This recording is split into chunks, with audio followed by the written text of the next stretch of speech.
একটি আহত ছাগল এবং এক বৃদ্ধ দরবেশের গোপন রহস্য, যা জানলে আপনার চোখ ভিজে যাবে। এটি অনেক বছর আগের কথা, যখন পৃথিবী ছিল কলুষমুক্ত। মানুষের মন ছিল পবিত্র এবং তারা পরিশ্রমকে ইবাদত মনে করত। একটি ছোট পাহাড়ি গ্রামে ওমর এবং জায়েদ নামে দুই ভাই তাদের বৃদ্ধ বাবা হাজি সেলিমের সাথে বাস করত।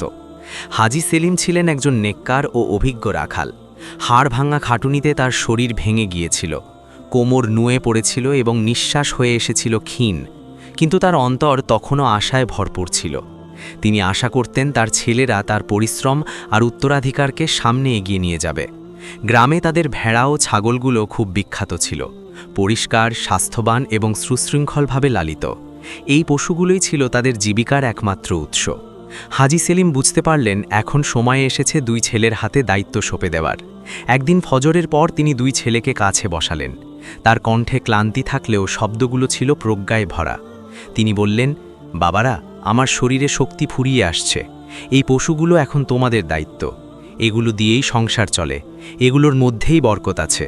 আমি চাই তোমরা দুজনে মিলে এদের চড়াও, দেখাশোনা করো আর একে অপরের পাশে থেকো। ওমর বিনয়ের সাথে বলল, আব্বাজান, আপনি নিশ্চিন্ত থাকুন, আমি ইনশাল্লাহ এই দায়িত্বকে ইবাদত মনে করে পালন করব। ছোট ভাই জায়েদ কিছুটা চঞ্চল ও দুষ্টু প্রকৃতির ছিল। সে মুচকি হেসে বলল, আব্বাজান, আপনি এমনভাবে বলছেন যেন এই পশুগুলো কোনো দামি কিতাব। আমি চেষ্টা করব, তবে ভোরে ঘুম থেকে ওঠা আমার জন্য খুব কঠিন মনে হয়। হাজি সেলিম দুজনের জন্য দোয়া করে চুপ হয়ে গেলেন। পরদিন ওমর খুব ভোরে উঠে অজু করে নামাজ পড়ল এবং পশুদের বাঁধতে শুরু করল। জায়েদ তখনও লেপের নিচে অঘরে ঘুমাচ্ছিল। ওমর তাকে ডেকে বলল, জায়েদ ওঠ, দেরি হয়ে যাচ্ছে। জায়েদ চোখ বন্ধ করেই উত্তর দিল, ভাই তুমি যাও, আমি একটু পরে আসছি। ওমর আর কিছু না বলে একাই পশুদের নিয়ে চারণভূমির দিকে রওনা দিল। পথ ছিল দুর্গম, কখনো কোনো পশু পিছলে যাচ্ছিল, আবার কখনো কোনো ভেড়া দলছুট হয়ে দূরে চলে যাচ্ছিল। ওমর প্রতিটি পশুকে আগলে রাখল। দুপুরে একটি গাছের ছায়ায় বসে এক টুকরো রুটি খেল এবং কড়া রোদে পশু চড়াতে থাকল। এদিকে জায়েদ দুপুরে ঘুম থেকে উঠে চোখ কোচলাতে কোচলাতে দেখল সূর্য মাথার ওপর। সে গোসল করে তৈরি হয়ে সোজা তার বন্ধুদের কাছে পুকুর পাড়ে চলে গেল। সেখানে শুধু আড্ডা, বাঁশির সুর আর অলসতা। তার ভাইয়ের পরিশ্রমের খবর কিংবা বাবার আসার কথা কোনো কিছুরই চিন্তা তার ছিল না। ওমর যখন পশুদের নিয়ে ফিরে এলো, তার জামাকাপড় ধুলোয় ধূসরিত, কপাল ঘামে ভেজা, কিন্তু সব পশু সুস্থভাবে ফিরে আসায় তার মনে এক প্রশান্তি ছিল। হাজি সেলিম দরজায় বসে অপেক্ষা করছিলেন। তিনি স্বস্তির নিঃশ্বাস ফেললেন। কিছুক্ষণ পর জায়েদও হাসতে হাসতে ফুরফুরে মেজাজে ফিরল, যেন সারাদিন সে কোনো দায়িত্বই পালন করেনি। হাজি সেলিম তার দিকে তাকিয়ে শুধু এটুকুই বললেন, জায়েদ বাবা, আজ যা বুনবে কাল তাই কাটবে। সময় কখনো ফিরে আসে না, কিন্তু সময়ের হিসাব অবশ্যই দিতে হয়। জায়েদ এমনভাবে নজর ঘুরিয়ে নিল যেন সে কথাটি বুঝতেই চায় না। ওমর চুপচাপ পানি খেয়ে বসে পড়ল। ওমর দিন-রাত পরিশ্রম করত, পশু আর ক্ষেত খামারের দেখাশোনা করত এবং সময় পেলেই কুরআন তেলাওয়াত করত। কিন্তু জায়েদের মন ছিল দুনিয়ার চাকচিক্যে ডুবে থাকা। বন্ধুদের আড্ডা আর বাঁশির সুরেই তার সময় কাটত। একদিন সকালবেলা ওমর বরাবরের মতো পশু নিয়ে বের হলো। আকাশে মেঘ ছিল এবং পাহাড়ি এলাকা কিছুটা পিচ্ছিল হয়ে গিয়েছিল। পথ ছিল আরও কঠিন, তবুও ওমর পশুদের সহি সালামত চারণভূমিতে পৌঁছে দিল।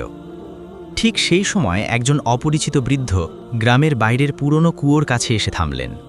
তার দাড়ি ছিল সাদা, হাতে কাঠের লাঠি আর পোশাক ছিল ধুলো মাখা, কিন্তু তার চোখে ছিল এক স্বর্গীয় নূর এবং চেহারা ছিল উজ্জ্বল চাঁদের মতো। গ্রামের কিছু শিশু তাকে দেখে দৌড়ে এলো এবং জিজ্ঞেস করল, বাবা, আপনি কে? বৃদ্ধ মুচকি হেসে বললেন, আমি আল্লাহর পথের এক মুসাফির। এই গ্রাম থেকে আমি পবিত্র আত্মার সুবাস পেয়েছি। পাশেই দাঁড়িয়ে থাকা এক মুরব্বী তার নাম জিজ্ঞেস করলে তিনি বললেন, লোকে আমাকে শেখ আব্দুল কাদের বলে ডাকে। আমি জ্ঞান বিতরণ করি এবং আল্লাহর পথ দেখাই। সন্ধ্যায় গ্রামের মসজিদে শেখ আব্দুল কাদের বড়দের সামনে কোরআন তেলাওয়াত করলেন এবং একটি ছোট্ট বক্তব্য দিলেন। তিনি বললেন, যাদেরকে আল্লাহ শক্তি দিয়েছেন তারা যেন দায়িত্ব থেকে পালিয়ে না যায়। দুনিয়ার জীবন এক ধোঁকা, পরিশ্রম করো, কিন্তু নিজের হৃদয়কে আল্লাহর সাথে জুড়ে রাখো। ওমরও সেখানে উপস্থিত ছিল। তার চোখ ভিজে এলো। সে মনে মনে বলল, হে রব, তুমি আমাকে সঠিক পথে রেখো এবং আমাকে ধৈর্য দান করো। জায়েদ তখনও বেপরোয়া। শেখ আব্দুল কাদেরের কথা জানতে পেরে সে বন্ধুদের সাথে মজা করে বলল, আরেকজন সুফি বাবা এসেছেন, সবাইকে পথ দেখাবেন, নিজে তো কোনোদিন ভেড়া চড়াননি।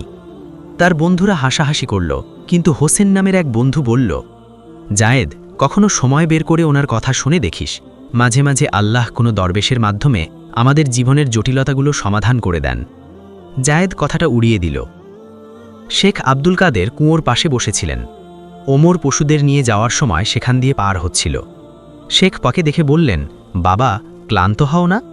ওমর মাথা নিচু করে বলল, ক্লান্ত হই, কিন্তু আল্লাহর উপর ভরসা করে পথ চলি। শেখ মুচকি হেসে বললেন, আল্লাহ এমন বান্দাদের ওপরই সন্তুষ্ট হন। একদিন তোমার পরিশ্রমই তোমাকে সম্মানের উচ্চতায় নিয়ে যাবে। ওমর চোখ মুছতে মুছতে সামনে এগিয়ে গেল। শেখ আব্দুল কাদেরের কথা ওমরের মনকে আরও শক্তিশালী করে তুলল।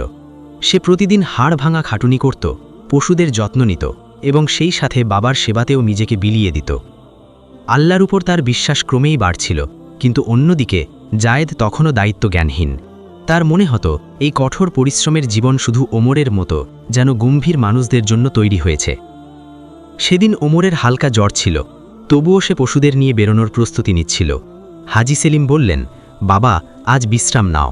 জায়েদকে বলো আজ সে যেন পশুদের নিয়ে যায়। ওমর নিঃশব্দে জায়েদের কাছে গিয়ে বলল, ভাই, আজ আমার শরীরটা ভালো নেই, পশুদের তুই নিয়ে যা। জায়েদ কিছুটা ইতস্তত করে বলল, ঠিক আছে, কিন্তু আমি আমার নিজের মতন করে চালাবো। পথে যাওয়ার সময় আমাকে কোনো বাধা দিবি না। চরচরের দিকে যাওয়ার সময় জায়েদ পশুগুলোকে ঠিক মতো বাঁধেনি। সে তার বন্ধুদের সাথে গল্প করতে করতে যাচ্ছিল। সে রাস্তার দিকেও খেয়াল রাখেনি, পশুদের দিকেও নয়। সে পশুদের নদীর তীরে চড়াতে নিয়ে গেল, যেখানে মাটি নরম ছিল এবং নিচে ছিল জলাভূমি। সেখানকার ঘাস সবুজ হলেও মাটি ছিল অত্যন্ত বিপজ্জনক। হঠাৎ একটি ছোট ছাগল পিছলে পানিতে পড়ে গেল। জায়েদ ঘাবড়ে গেল। সে একটি লাঠি বাড়িয়ে দিল, কিন্তু ছাগলটি ভেসে গেল। বাকি পশুগুলো ভয়ে এদিক ওদিক ছুটতে শুরু করল। জায়েদ কিছুই সামলাতে পারল না। জায়েদ যখন বাড়ি ফিরল, তার সাথে পশু ছিল কম, আর সে নিজেও কাদায় মাখামাখি হয়েছিল। হাজি সালিম দেখে জিজ্ঞেস করলেন, পশুগুলো কোথায়? জায়েদ চুপ করে রইল। ওমর বাইরে এসে প্রতিটি পশু গুনল এবং বলল, আব্বাজান, একটি ছাগল নেই আর দুটি আহত। হাজি সালিম দীর্ঘশ্বাস ফেললেন। ওমর কিছু বলেনি, কিন্তু জায়েদের চোখে লজ্জা নেমে এলো।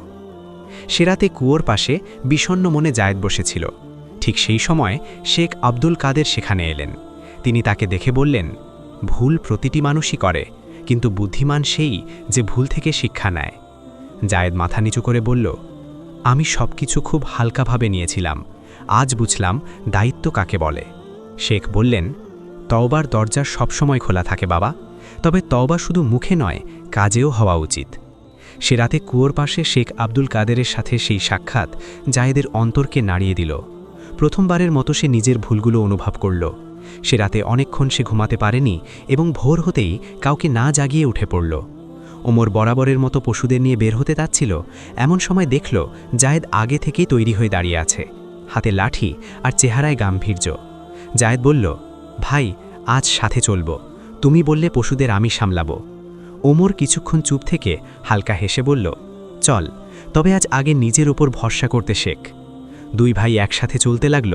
পথে জায়েদ কথা কম বলছিল, দেখছিল বেশি। ওমর কিভাবে পশুদের সামলায়, কোথায় থামে, কোথায় হাঁটায়, সে প্রতিটি বিষয় গভীরভাবে বোঝার চেষ্টা করছিল। সন্ধ্যায় যখন দুজনে ফিরল, সব পশু সুস্থ সালামাত ছিল। হাজি সালিম বাইরেই বসেছিলেন। তিনি জায়েদকে দেখে বললেন, আজ তোর চলাফেরা কেমন যেন আলাদা মনে হচ্ছে। জায়েদ লজ্জা পেয়ে বলল, আব্বাজান, এখন আমি বুঝেছি আপনার পরিশ্রম কত বড় আমানত ছিল। হাজি সালিম তাকে জড়িয়ে ধরলেন। কিছুদিনের মধ্যেই জায়েদের অভ্যাসগুলো বদলে যেতে লাগল। ভোরে ওঠা, নামাজ পড়া আর কাজে লেগে থাকা সবই তার নিত্যদিনের রুটিন হয়ে দাঁড়ালো। বন্ধুদের সাথে আড্ডা কমে গেল, আর মনে এক নতুন আলো জন্ম নিল। গ্রামবাসীরাও অবাক হয়ে গেল। একদিন গ্রামের মুখিয়া বললেন, ওমর আর জায়েদ এখন এই গ্রামের সবচেয়ে পরিশ্রমী ও বুদ্ধিমান রাখাল হয়ে উঠেছে। এক সকালে যখন ওমর পশুদের তৈরি করছিল, তখন হাজি সালিমের তীব্র কাশির শব্দ শোনা গেল। তার মুখ ফ্যাকাশে হয়ে গেল এবং শরীর কাঁপতে লাগল। জায়েদ আর ওমর দৌড়ে তার কাছে এলো। ওমর তাকে ধরে ভেতরে শুইয়ে দিল। জায়েদ পানি খাওয়ালো এবং কপাল মুছল। হাজি সালিম ক্ষীণ কণ্ঠে বললেন, বাবারা, মনে হয় আমার সময় ঘনিয়ে এসেছে, তবে মনে শান্তি আছে যে তোরা দুজন এখন সব সামলে নিয়েছিস। ওমর আর জায়েদ দুজনেরই চোখে জল ভরে এলো। সেদিন সন্ধ্যায় শেখ আব্দুল কাদের আবার এলেন এবং হাজি সালিমের পাশে বসলেন। তিনি দোয়া করলেন এবং বললেন যে জীবনভর সততা ও পরিশ্রমের সাথে বেঁচে থাকে তার শেষ সফরও আলোকিত হয়। হাজি সেলিমের অবস্থা এখন দ্রুত খারাপ হচ্ছিল। সারাদিন বিছানায় শুয়ে থাকতেন, কখনো কাশি, কখনো শ্বাসকষ্ট হতো। ওমর আর জায়েদ দুজনেই তার পাশে থাকত, কিন্তু রোগের সাথে লড়াই করার শক্তি তার ফুরিয়ে আসছিল। একদিন সন্ধ্যার কথা, বাতাস সেদিন একটু বেশি, রাতটা ছিল শীতল। বাড়ির উঠোনে এক গভীর নীরবতা বিরাজ করছিল। জায়েদ তার বাবার কাছে বসে পা টিপে দিচ্ছিল আর মৃদু স্বরে কুরআন তিলাওয়াত করছিল। ওমর নিঃশব্দে তার ওষুধ তৈরি করছিল। ঠিক তখনই হাজি সেলিম চোখ মেললেন এবং খুব ক্ষীণ স্বরে বললেন, আমার পর তোমরা একে অপরের সঙ্গ ছেড়ো না, আর কখনো পরিশ্রম থেকে মুখ ফিরিয়ে নিও না। ধীরে ধীরে তার কণ্ঠস্বর আরও ক্ষীণ হয়ে এলো। ওমর, জায়েদ, বাবারা, সময় ঘনিয়ে এসেছে, আমি চলে যাচ্ছি, তোমাদের আল্লাহর হাতে সঁপে দিয়ে গেলাম। এরপর এক দীর্ঘ নিস্তব্ধতা। ওমর আর জায়েদ বুঝে গেল তাদের বাবা ইহলোক ত্যাগ করেছেন। পুরো গ্রামের মানুষ জমা হলো, জানাজা সম্পন্ন হলো। শেখ আব্দুল কাদের কবরের পাশে হাত তুলে দোয়া করলেন, হে রব, এই নেক মানুষের কবরকে জান্নাতের বাগান বানিয়ে দাও। তিনি তার সন্তানদের আমানত হিসাবে লালন পালন করেছেন, এখন তুমি তাদের তোমার আমানতে নিয়ে নাও। বাবার চলে যাওয়ার পর জীবনের পুরো বোঝা এখন ওমর আর জায়েদের ওপর। গবাদি পশুর যত্ন, সংসারের খরচ, ক্ষেতের কাজ সবকিছু তাদের মিলেই করতে হবে। দুই ভাই মিলে নতুন এক নিয়ম তৈরি করল। ভোরে নামাজের পর পশু নিয়ে বের হওয়া, দুপুরে পালাক্রমে দেখাশোনা করা, আর রাতে কুরআন তিলাওয়াত ও হিসাব নিকাশ। শুরুতে বেশ সমস্যা হচ্ছিল, কখনো পশু অসুস্থ হয়ে পড়ত, কখনো বৃষ্টির কারণে ঘাস পাওয়া যেত না। একবার একটি ভেড়া হারিয়ে গেলে জায়েদ খুব দুশ্চিন্তায় পড়ে গেল। ওমর বলল, ঘাবড়াস না, এটা একটা পরীক্ষা। বাবা বেঁচে থাকলে বলতেন, পরিশ্রম করে যা, বাকিটা আল্লাহর ওপর ছেড়ে দে। এক সন্ধ্যায় শেখ আব্দুল কাদের আবার এলেন। তিনি দুই ভাইকে দেখলেন, দুজনেই ক্লান্ত কিন্তু সন্তুষ্ট। তিনি বললেন, কাউকে হারালেই মানুষ ভেঙে পড়ে না, যতক্ষণ না সে আশা আর পরিশ্রম ছেড়ে দেয়। তোমরা প্রমাণ করে দিয়েছ যে তোমাদের বাবার লালন পালন বৃথা যায়নি। জায়েদ আবেগাপ্লুত হয়ে বলল, বাবা নেই, কিন্তু মনে হয় তার দোয়া এখনও আমাদের সাথে আছে। শেখ মুচকি হেসে মাথা নাড়লেন, দোয়া কখনো মরে না বাবা। বাবার মৃত্যুর কয়েক সপ্তাহ পার হয়ে গেছে। ওমর আর জায়েদ নিজেদের কাজে মগ্ন। বাড়ির পরিবেশ শান্ত, কিন্তু প্রতিটি কোণায় বাবার স্মৃতি বিষে আছে। দুই ভাই কঠোর পরিশ্রমকে জীবনের পাথেয় করে নিয়েছে। তারপর একদিন গ্রামে এক অদ্ভুত রোগ ছড়িয়ে পড়তে লাগল।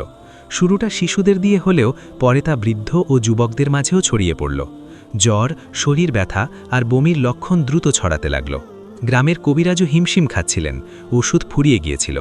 সবচেয়ে বড় সমস্যা ছিল পাশের বাজারে যেতে কমপক্ষে 2 দিন লাগত এবং তার জন্য অনেক অর্থের প্রয়োজন ছিল।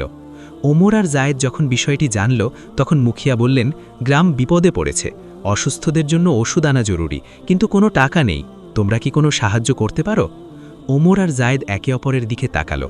ওমর বলল, আমাদের 2টো উট আছে, একটা বিক্রি করে আমরা টাকা আনতে পারি। জায়েদ যোগ করল, আর যদি প্রয়োজন পড়ে তবে আমাদের সবচেয়ে ভালো ছাগলটিও দিয়ে দেব। আল্লাহর জন্য করা কোনো কাজ বিফলে যায় না। পরদিনই ওমর আর জায়েদ উট নিয়ে পাহাড়ি পথে রওনা হলো। সফর ছিল কঠিন, কিন্তু সংকল্প ছিল মজবুত। 2 দিনের টানা পরিশ্রমের পর তারা শহরে পৌঁছল। উট বিক্রি করল এবং পর্যাপ্ত অর্থ জোগাড় করে যতটা সম্ভব ওষুধ কিনল। দুই ভাই যখন গ্রামে ফিরল, তখন সবার চোখে পানি। অসুস্থ মানুষের অবস্থা ধীরে ধীরে গ্রামে স্বস্তি ফিরতে শুরু করল। শেখ আব্দুল কাদেরও খুব খুশি হলেন। তিনি দুই ভাইকে জড়িয়ে ধরে বললেন, আল্লাহ তোমাদের অর্থের নয়, বরং অন্তরের ধনী করেছেন, এটাই প্রকৃত ঐশ্বর্য। গ্রামের এক দরিদ্র পরিবারে আলী বাবা নামের এক বৃদ্ধ বাস করতেন। তার স্ত্রী ও নাতনি দুজনেই খুব অসুস্থ ছিল। তাদের চিকিৎসার মতো কিছুই ছিল না। ওমর আর জায়েদ সবার আগে তাদেরই ওষুধের ব্যবস্থা করে দিল। কিছুদিন পর নাতনিটি যখন সুস্থ হয়ে উঠল, আলী বাবা দুই ভাইকে কাছে ডেকে বললেন, বাবা, তোমাদের দেবার মতো আমার কিছু নেই, তবে আমার নাতনির দোয়া সবসময় তোমাদের সাথে থাকবে। আল্লাহ তোমাদের ঘরে বরকত দান করুন। জায়েদের চোখ জলে ভরে এলো। সে রাতে ওমর আকাশের দিকে তাকিয়ে বলল, আব্বাজান, আপনি যা শিখিয়েছিলেন আজ তাই আমাদের সঠিক পথে নিয়ে এসেছে। জায়েদ মাথা নিচু করে বলল, এখন বুঝতে পারছি ত্যাগ বা কোরবানি কি এবং কেন আল্লাহ ত্যাগকারীদের পছন্দ করেন। গ্রামে রোগের প্রকোপ এখন কমে এসেছে, মানুষ আবার কাজে ফিরতে শুরু করেছে। একসময় যারা জায়েদকে লক্ষ্যহীন বা বেপরোয়া বলতো, এখন তাদের সবার মুখেই জায়েদ ও ওমরের সততা আর পরিশ্রমের প্রশংসা। গ্রামের মুখিয়া হাজি ওমর মসজিদে ঘোষণা করলেন, গ্রামের দায়িত্ব এখন নতুন প্রজন্মের হাতে তুলে দেওয়া উচিত। আমরা এমন একজনকে খুঁজছি যে সৎ, পরিশ্রমী এবং আল্লাহ ভীরু। সবাই একসাথে ওমরের দিকে তাকালো। মুখিয়া ওমরকে কাছে ডেকে বললেন, বাবা, গ্রামের চারণভূমি এবং জাকাতের পশুগুলোর দেখাশোনার দায়িত্ব এখন তোমার। এটি একটি আমানত। ওমর প্রথমে কিছুটা ইতস্তত করলেও পরে বলল, যদি আল্লাহ আমাকে যোগ্য মনে করেন তবে আমি এই দায়িত্ব গ্রহণ করছি। তবে একা নয়, জায়েদ আমার সাথে থাকবে। সেদিনই মুখিয়া জায়েদকে আলাদাভাবে ডেকে বললেন, গ্রামের বাইরের দিকের যে চারণভূমি আছে সেখানে বন্য পশুর ভয় আছে। আমাদের সেখানেও পশু পাঠানো দরকার, কারণ বাকি সব জায়গা পূর্ণ হয়ে গেছে। তুমি কি এই কাজটা করতে পারবে? জায়েদ এক মুহূর্তের জন্য চুপ হয়ে রইল। ওই জায়গাটিকে সবাই বিপজ্জনক ঢাল বলতো। সেখানে যাওয়া ছিল এক বড় চ্যালেঞ্জ, কিন্তু এবার জায়েদ পিছিয়ে এলো না। সে বলল, আমি যাব। ভয়ের কারণে যদি আমরা পিছিয়ে আসি তবে অন্যদের জীবন বিপন্ন হবে। ওমর তখন গ্রামের দায়িত্বগুলোতে ব্যস্ত হয়ে পড়ল।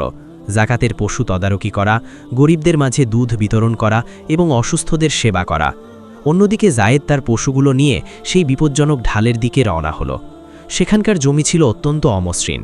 একদিকে পাহাড়ি খাদ, অন্যদিকে ঝোপঝাড়ের আড়ালে সাপ আর নেকড়ের আনাগোনা। কিন্তু জায়েদ সাহস হারাল না। প্রথম রাতে জায়েদ একটি গাছের নিচে আগুন জ্বালালো এবং পশুগুলোকে কাছে বেঁধে রাখল। সে কোরআনের কিছু আয়াত পড়তে লাগল এবং মনে মনে আল্লাহর কাছে দোয়া করল, হে রব, আমাকে রক্ষা করো, আমি তোমার পথে চলার চেষ্টা করছি।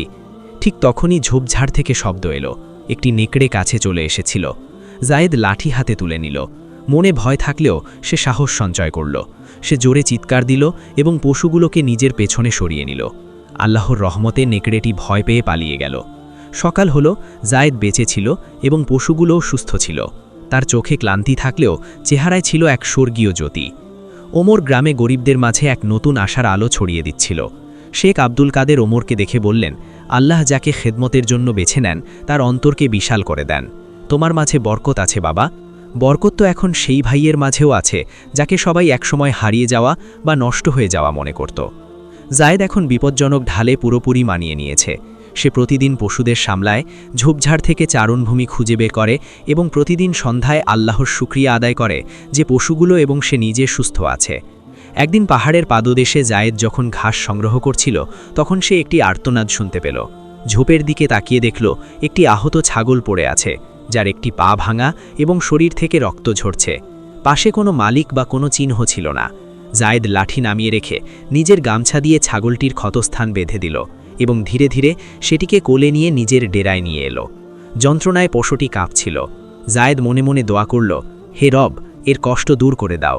এটিও তোমার সৃষ্টি, এরও তোমার রহমত পাওয়ার অধিকার আছে। এদিকে ওমর একটি চিঠি পেল। গ্রামের মুখিয়া ওমরের হাতে একটি পুরনো বন্ধ খাম ধরিয়ে দিয়ে বললেন, এই চিঠি পাশের অন্য একটি গ্রাম নিশিব থেকে এসেছে। সেখানে রাখালদের খুব অভাব, তারা সাহায্য চেয়েছে। তুমি কি কাউকে পাঠাতে পারবে? ওমর কিছুক্ষণ ভেবে বলল, আমি নিজে যেতে পারবো না, গ্রামের দায়িত্ব আছে, কিন্তু সম্ভবত জায়েদ এই কাজের জন্য রাজি হবে। ওমর পাহাড়ে জায়েদের সাথে দেখা করতে গেল। যখন সে সেই আহত ছাগলটিকে দেখল তখন হেসে ফেলল এবং বলল, এখন তো তোর কাছে ঘরহীন পশুরাও আশ্রয় নিতে শুরু করেছে। জায়েদ বলল, যে পশুকে আপন করতে পারে না সে মানবতা থেকে অনেক দূরে। এরপর ওমর সেই চিঠিটি বের করল। ওমর জায়েদকে বলল, একটি গ্রাম আছে যারা আমাদের মতোই রাখালদের সাহায্যের মুখাপেক্ষী। তারা চায় কেউ যেন তাদের পশুদের দেখাশোনা করে এবং শিশুদের এই কাজ শেখায়। তুই কি রাজি? জায়েদ কিছুক্ষণ চুপ থাকল। তারপর আকাশের দিকে তাকিয়ে বলল, যখন আমি নিজের জীবন বদলেছিলাম তখন শুধু বাবার স্বপ্ন চোখের সামনে ছিল। এখন মনে হচ্ছে আমার এই পরিশ্রমের সুফল অন্যদেরও পাওয়া উচিত। আমি যাব। পরদিন সকালে জায়েদ সাথে শুধু একটি থলে, একটি লাঠি আর সেই আহত ছাগলটি নিয়ে বেরিয়ে পড়ল। ওমর তাকে জড়িয়ে ধরে বলল, এখন তুই শুধু আমার ভাই নোস, তুই বাবার দোয়াগুলোর উত্তরাধিকারী। শেখ আব্দুল কাদের তাকে বিদায় দেওয়ার সময় বললেন, যেখানেই যাও একটি আমানতের মতো করে বেঁচে থেকো, আর মনে রেখো যে আল্লাহর জন্য পথ চলে সে কখনো একা হয় না। জায়েদ থলেতে কিছু প্রয়োজনীয় জিনিস ভরে আহত ছাগলটিকে একটি দুর্বল দড়ি দিয়ে বেঁধে আর মনে বিশ্বাসের আলো নিয়ে নিশিব গ্রামের দিকে রওনা হলো। পথ ছিল দীর্ঘ, কখনো পাহাড়, কখনো কাদা, কখনো ঝোপঝাড়ে ভরা রাস্তা, কিন্তু জায়েদের নিয়ত ছিল পরিষ্কার আর সংকল্প ছিল মজবুত। যখন জায়েদ সেখানে পৌঁছল, গ্রামের কিছু মানুষ তাকে দেখে অবাক হয়ে গেল। তারা আশা করেনি যে এত অল্প বয়সী এবং সাধারণ এক কিশোর, যার চেহারা থেকেই ক্লান্তির ছাপ স্পষ্ট ফুটে উঠছে, সে তাদের রাখালের দায়িত্ব সামলাবে। মুখিয়া করিম তাকে স্বাগত জানিয়ে বললেন, ওমর তোমাকে পাঠিয়েছে, তার মানে তুমি ভরসার যোগ্য। কিন্তু এই গ্রামটা একটু আলাদা, এখানে শিশুরা কথা শোনে না, আর পশুপালক খুব অগোছালো। জায়েদকে প্রায় 20টি ছাগল এবং 3টি বলদের দায়িত্ব দেওয়া হলো। গ্রামের কয়েকজন কিশোরকেও তার সাথে পাঠানো হলো, কিন্তু তারা ছিল ভীষণ দুষ্টু আর অবাধ্য। এক ছেলে বলেই বসল, তুমি কি পারো শুনি, আমরা এখানে রোজ রাখাল বদলাই। জায়েদ হেসে জবাব দিল, আমি বদলাতে আসিনি, সামলাতে এসেছি। ফাতেমা বিবি নামে গ্রামের এক বয়োজ্যেষ্ঠ নারী ছিলেন, যিনি প্রতিটি বিষয়ে খুঁত ধরতেন। তিনি বললেন, বাবা, এই গ্রামটা লাভ লোকসানের হিসাব নিয়ে চলে, এখানে বিশ্বাস সহজে পাওয়া যায় না, আর সম্মান কামাতে বছরের পর বছর সময় লাগে। জায়েদ মাথা নিচু করে বলল, চেষ্টা আমার, আর সাফল্য আল্লাহর। জায়েদ নিয়ে আসা সেই আহত ছাগলটি এখন কিছুটা হাঁটতে শুরু করেছিল। সে গ্রামের শিশুদের দেখালো কিভাবে সে নিজের হাতে ছাগলটির ক্ষত পরিষ্কার করে ব্যান্ডেজ বেঁধে দিয়েছে, কিভাবে প্রতিদিন আয়াতুল কুরসি পড়ে সেটির পাশে গিয়ে বসত। এক শিশু জিজ্ঞেস করল, আসলেই কি কোরআন দিয়ে সুস্থ হওয়া যায়? জায়েদ হেসে বলল, কোরআন শুধু বই নয়, এটি হৃদয়ের ওষুধ। তৃতীয় দিনে এক বড় পরীক্ষা এলো। একটি ছাগল হারিয়ে গেল। গ্রামে শোরগোল পড়ে গেল। কিছু লোক বলতে লাগলো, আমরা আগেই বলেছিলাম এই নতুন লোকটা সব সামলাতে পারবে না। জায়েদ শান্তভাবে বলল, যদি ছাগল হারিয়ে গিয়ে থাকে তবে আমি সেটি খুঁজে আনব, অথবা তার পুরো মূল্য পরিশোধ করব। সন্ধ্যায় জায়েদ একা বের হলো এবং গভীর রাত পর্যন্ত ছাগলটি খুঁজতে থাকল। অবশেষে একটি ঝোপের গভীরে সে ছাগলটির সন্ধান পেল। সেটি কাঁটায় আটকে যন্ত্রণায় ছটকট করছিল। জায়েদ সাবধানে সেটিকে কাঁটা থেকে মুক্ত করে নিজের পিঠে তুলে নিল। ফেরার পথে তার নিজের পায়েও কাঁটা ফুটলেও সে থামেনি। গ্রামে ফেরার পর মুখিয়া করিমের চোখ ভিজে এলো। তিনি বললেন, তোমার মতো মানুষ আমরা এখানে বহু বছর দেখিনি। আজ তুমি শুধু একটি ছাগল নয়, আমাদের বিশ্বাসকেও বাঁচিয়েছ।